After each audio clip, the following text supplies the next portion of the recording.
अस्सलाम वालेकुम। आज बुध है और दिसंबर की 27 तारीख। पाकिस्तान में शाम के 7 और यहाँ वाशिंगटन में सुबह के 9 बजे हैं। जैसा कि हम आपको बताते आ रहे हैं, खालिद हमीद इस हफ्ते छुट्टी पर हैं। बहज़ जिलानी हाजिर है खबरों के इस बुलेटिन के साथ। आइए आगाज करते हैं इसराइल हमास गजा जंग की साथ ताज़ा तरीन सूरत हाल के बारे में। इसराइल की फौज ने कहा है कि उसकी फोर्सेस ने जुमेरात को मगरबी किनारे पर हमला किया, जिसका हदफ वो लोग थे जिन्होंने मुबैना तौर पर अस्करियत पसंद ग्रुप हमास की माली मदद की थी। हमास के खात्मे के लिए इसराइल की फौजी मुहिम शिमाली, वस्ती और जनूबी गजा में फिजाई हमलों और जमीनी कार्रवाइयों के साथ जारी है। इसराइल की दिफाई अफवाज के एक बयान में कहा गया है कि उसने मगरबी किनारे की कार्रवाई में 21 अफराद को गिरफ्तार भी किया है। इसराइली फोर्सेस ने जनेन में भी फिजाई हमला किया और जमीनी फौज ने फिलिस्तीनियों पर फायरिंग की। फौज ने कहा कि वो लोग इसराइली फौजियों पर फायरिंग कर रहे थे। अक़वाम मुत्तहिदा के इंसानी हकूक के दफ्तर के हाई कमिश्नर वोल्कर तुर्क का कहना है कि उन्होंने 7 अक्टूबर से मगरबी किनारे में 300 फिलिस्तीनियों की मौत की तस्दीक की है। उधर खान यूनिस का अल अमल अस्पताल जुमेरात को इसराइली तैयारों और टैंकों की शदीद बमबारी की जद में आ गया। अस्पताल का इंतजाम चलाने वाले इदारे फिलिस्तीनी हिलाल अहमर का कहना है कि बमबारी में 10 फिलिस्तीनी हलाक और 12 जख्मी हो गए। 1 घंटे से भी कम अरसे में अस्पताल के इर्द गिर्द ये तीसरा हमला रहा। अल अमल गजा की पट्टी में काम करने वाला सबसे बड़ा अस्पताल है। इसराइली वजीर आजम बेंजामिन नेतन्याहू की गजा में जमीनी कार्रवाइयों में वुसअत, सीनियर ईरानी तेहरान की तरफ से धमकियां, खित्ते में ईरान के हिमायत याफ्ता गिरोहों की तरफ से हमलों में इजाफे ने मशरिक वुस्ता में जंग के फैलने के खतरात को बढ़ा दिया है। ये खतरात एक ऐसे मौके पर सामने आ रहे हैं जब अमेरिका के सदर जो बाइडन 2024 के सदारती इंतखाब के लिए भी उम्मीदवार हैं और उन्हें गजा जंग के मामले पर अंदरूनी तौर पर भी दबाव का सामना है। इंतखाबी राय आमा के जायजों में ज्यादातर अमरीकी चाहते हैं कि मशरिक वुस्ता में किसी वसी जंग से बचा जाए। बाइडन इंतजामिया इसराइलियों पर लेबनान में तहम्मुल से काम करने की ताकीद कर रही है। जहां तक गजा में जंग का सवाल है तो अमेरिका ने इसराइल से जंग को महदूद और सर्जिकल मरहले में मुंतकिल करने की अवामी सतह पर भी अपीलें की है। ईरान के पासदारान इनकलाब के तर्जुमान रमजान शरीफ ने यह दावा किया है कि 7 अक्टूबर को जनूबी इसराइल में हमास की जेर क़यादत मौलिक हमला ईरान की कुद्स फोर्स के सरबराह जनरल कासिम सुलेमानी की हलाकत के बदले में किया गया। जनरल सुलेमानी 2020 में इराक में अमरीकी ड्रोन हमले में हलाक हुए थे। ताहम हमास ने फौरी तौर पर तर्जुमान के इस दावे की तरदीद की और कहा कि 7 अक्टूबर का ऑपरेशन यरूशलेम में मस्जिद अक्सा को दरपेश खतरात और सेहूनी कब्जे और उसे लोगों और मुकद्दस मकामात के खिलाफ जारी जारहियत के जवाब में शुरू किया गया। ईरान और हमास के ओहदेदारों ने इससे कबल इस बात की तरदीद की है कि ईरान ने दरअंदाजी की मंसूबाबंदी का हुक्म दिया था, इसमें कोई किरदार अदा किया था। और गजा और इसराइल हमास के बाद आए पाकिस्तान, भारत, अफगानिस्तान और दुनिया भर से आपके लिए अहम खबरें पेश करते हैं।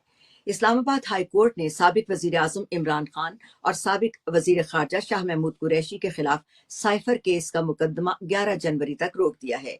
जस्टिस मियां गुल हसन औरंगजेब ने इन कैमरा ट्राइब के खिलाफ दरखास्त पर जुमेरात के रोज अबूरी हुक्म जारी किया था। एक और खबर में रावलपिंडी की अदालत ने तहरीक इंसाफ के रहनुमा शाह महमूद कुरैशी को जुडिशियल रिमांड पर जेल मुंतकिल करने का हुक्म दिया है। पुलिस ने 9 मई को फौजी तनसीबात पर मुबैना हमलों समेत 12 मुकदमात में शाह महमूद कुरैशी के जिस्मानी रिमांड की इस्तदा की थी।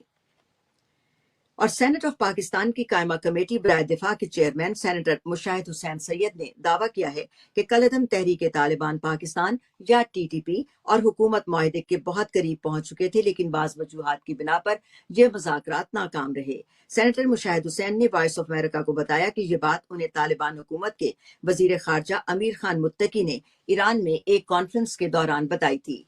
मुशाहिद हुसैन सैयद ने कहा कि उनकी तालिबान वजीर खारजा से हफ्ते के रोज होने वाली ये मुलाकात जाती हैसियत में थी और इस मुलाकात में कोई सरकारी अफसर मौजूद नहीं था। मुशाहिद हुसैन सैयद कहते हैं कि ये मुलाकात दोस्ताना और खुशगवार माहौल में हुई और इस मुलाकात में पाकिस्तान और अफगानिस्तान के 2 तरफा ताल्लुकात और कलअदम तहरीक तालिबान के मामले पर भी बातचीत हुई। रूस के सदर व्लादिमीर पुतिन ने क्रेमलिन में दौरे पर आए हुए भारतीय वजीर खारजा सुब्रमण्यम जयशंकर के साथ मुलाकात की। पुतिन ने कहा कि भारत रूस तिजारत बढ़ रही है। इससे पहले रूसी वजीर खारजा सरगेई लावरोव ने कहा कि रूस और भारत ने मुश्तरका तौर पर फौजी साजो सामान की तैयारी के मंसूबों पर बातचीत में वाज़ेह तौर पर पेशरफ्त की है। 2022 में यूक्रेन की जंग पर मगरिब की तरफ से मॉस्को में सख्त पाबंदियां आयद करने के बाद से भारत रूस के बुनियादी इक्तसादी शराकतदारों में से एक बन गया है। रूस ने अपनी तेल की बरामदात का ज्यादातर हिस्सा भारत के लिए मुख्तस कर दिया है और ब्रिक्स ममालिक के ग्रुप के अंदर सिफारतकारी को भी तेज किया है, जिसके दोनों मुल्क बानी रुकन हैं। और कतर की एक अदालत ने भारतीय नेवी के 8 एहलकारों की सजाए मौत में तखफीफ कर दी है। उन्हें मुबैना तौर पर जासूसी के इल्जाम में गुज़श्ता माह फांसी की सजा सुनाई गई थी। ताहम अभी ये वाजे नहीं कि तखफीफ शुदा सजा क्या है। वजारत खारजा ने जुमेरात को एक बयान में कहा कि कतर की कोर्ट ऑफ अपील ने दहरा ग्लोबल के केस में सजाए मौत को कम कर दिया है। इस सिलसिले में अदालत के तफसीली फैसले का अभी इंतजार है। वजारत खारजा के मुताबिक कानूनी टीम और कैदियों के अहले खाना से भी करीबी राब्ते में है और अगला कदम क्या होगा इस बारे में बाद को फैसला दिया जाएगा।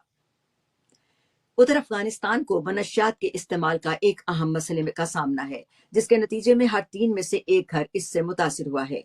अक़वाम मुत्तहिदा के मनशियात और जराइम की रोकथाम का दफ्तर यानी UNODC का मनशियात के इस्तेमाल पर काबू पाने, मुतासिरा अफराद के इलाज और बहाली के लिए कोशां है। अफगानिस्तान में कई दिहाइयों के तनाज़ात और अदम इस्तेहकाम ने मुतअद्दिद अफगान अफराद को ज़हनी सेहत के मसाइल से दो चार कर रखा है, जिनमें बेचैनी, डिप्रेशन और पोस्ट ट्रॉमेटिक स्ट्रेस डिसऑर्डर जैसे आर्ज़े शामिल हैं। और शुमाल मगरबी तुर्की में जुमेरात को एक मोटरवे पर 7 गाड़ियों के हादसे में कम से कम 10 अफराद हलाक और 57 जख्मी हो गए। हादसे की तहकीकात का आगाज कर दिया गया है। हादसे में कम से कम 3 इंटरसिटी बसें भी शामिल हैं। सकरिया शहर के गवर्नर यासिर सरकार डिनीज ने जायबकुआ पर सहाफियों को बताया कि हुक्काम का ख्याल है कि कुछ मुसाफिर उस वक्त भी हलाक हुए जब वो अपनी गाड़ियों से बाहर निकले और दूसरी गाड़ियों की जद में आए। गवर्नर ने बताया कि जख्मियों में से 7 की हालत तशवीशनाक बताई जाती है। यूक्रेन की फौज ने जुमेरात को कहा कि रूसी अफवाज ने बहरा अजोफ के करीब रूसी इलाके से दागे गए 8 ड्रोन्स के साथ हमला किया। यूक्रेन की फिजाइया ने टेलीग्राम पर बताया कि उसके फिजाई दिफा ने जपोरिया के इलाकों में 60 ड्रोन्स को मार गिराया है। रूस की वजारत दिफा ने जुमेरात को कहा कि उसकी अफवाज ने क्राइमिया को निशाना बनाने वाले 2 यूक्रेनी ड्रोन्स के हमले को भी नाकाम कर दिया। यूक्रेन के हुक्काम ने जुमेरात को यह भी कहा कि पानामा का परचाम बरदार कार्गो जहाज बहरा अस्वद में रूसी बहरिया की एक बारूदी सुरंग से टकरा गया। हुक्काम ने बताया कि जहाज अनाज इकट्ठा करने के लिए दरिया डैन्यूब की बंदरगाह की तरफ जा रहा था। इस वाक़े से जहाज में आग लग गई और 2 अफराद जख्मी भी हो गए। और इन्हीं खबरों में एक और खबर, यूक्रेन के सदर व्लादिमीर ज़ेलेंस्की ने $250 मिलियन के नए इमदादी पैकेज के लिए अमेरिका का शुक्रिया अदा करते हुए कहा है कि फौजी इमदाद से यूक्रेन की अहम जरूरियात को पूरा किया जाएगा। बाइडेन इंतजामिया ने बुध के रोज मौजूदा सदारती इख्तियार के तहत यूक्रेन के लिए हथियारों और फौजी साजो सामान के अमरीकी जखीरे से फराहमी का फैसला किया, जबकि मुस्तकबिल में कीव के लिए मदद की फराहमी का इन्हिसार कांग्रेस पर होगा। ईरान के सरकारी मीडिया की एक रिपोर्ट में ईरान और रूस ने अमरीकी डॉलर की बजाय अपनी मकामी करेंसियों में तिजारत का ऐलान किया। दोनों ममालिक के मरकजी बैंकों के गवर्नरों के दरमियान मुलाकात के दौरान इस मुआहदे को हतमी शक्ल दी गई। इस मुआहदे के बाद अब बैंक और माशी ग्रुप मकामी करेंसियों में लेन देन कर सकेंगे और ऐसे बैंकारी निजाम इस्तेमाल कर सकेंगे जिनमें स्विफ्ट सिस्टम दरकार नहीं होता। ईरान और रूस दोनों ही मुल्कों को अमेरिका की जानिब से इक्तसादी और माली पाबंदियों का सामना है। ईरान पर पाबंदियों की वजह उसका जौहरी प्रोग्राम है, जबकि रूस पर पाबंदियां यूक्रेन पर हमले के बाद आयद की गईं। अमरीकी वजीर खारजा एंटनी ब्लिंकन की क़यादत में एक आला अमरीकी वफ़द ने मैक्सिको के सदर से मुलाकात की, जिसमें अमरीका की जुनूब मगरबी सरहद तक पहुंचने वाले तारकीन वतन के इजाफे के बारे में बातचीत हुई। मैक्सिको का कहना है कि उसने तारकीन वतन के बहाव को रोकने के मुज़ाकरात के बाद अमरीका के साथ अहम मुआहदे किए हैं, ताहम इसकी तफसील नहीं बताई गई। मैक्सिको के सदर लोपेज ओब्राडोर ने गुज़श्ता हफ्ते अमरीका को इस बात का यकीन दिलाया था कि मैक्सिको तारकीन वतन के दबाव को कम करने में मदद देगा। और इंडोनेशिया के शहर आचे में तलबा के हुजूम ने बुध के रोज उस कन्वेंशन सेंटर पर धावा बोल दिया जहां सैकड़ों रोहिंग्या पनाहगाजीनों को रखा गया था। तालिब इल्म पनाहगजीनों को मुल्क बदर करने का मुतालबा कर रहे थे। ये रोहिंग्या पनाहगजीनों के लिए इंडोनेशिया में बढ़ती हुई दुश्मनी और उन्हें मुस्तरद करने की अलामत है। बुद्ध मत की अक्सरियत वाले म्यांमार में अकलियती ग्रुप को कई दहाइयों से जुल्म सितम और बदसलूकी का सामना रहा, जिसके नतीजे में बहुत से लोग कश्तियों के जरिए भागने पर मजबूर हो गए। अक़वाम मुत्तहिदा की पनाहगज़ी एजेंसी के मुताबिक नवंबर से अब तक 1500 से ज्यादा रोहिंग्या तारकीन वतन इंडोनेशिया पहुंच चुके हैं। اور اس کے ساتھ ہی خبروں کا یہ بلیٹن بھی اب ختم ہوتا ہے. اسے شیئر ضرور کیجیے گا. اور اس کے ساتھ ساتھ بہزت جیلانی آپ سے اجازت چاہتی ہے. میرے ساتھ پروڈیوسر تھے عائزہ عرفان اور سید اسفر امام. تو اپنا خیال رکھیے اور ہمارے اس بلیٹن کو شیئر کرنا نہ بھولیے. خدا حافظ.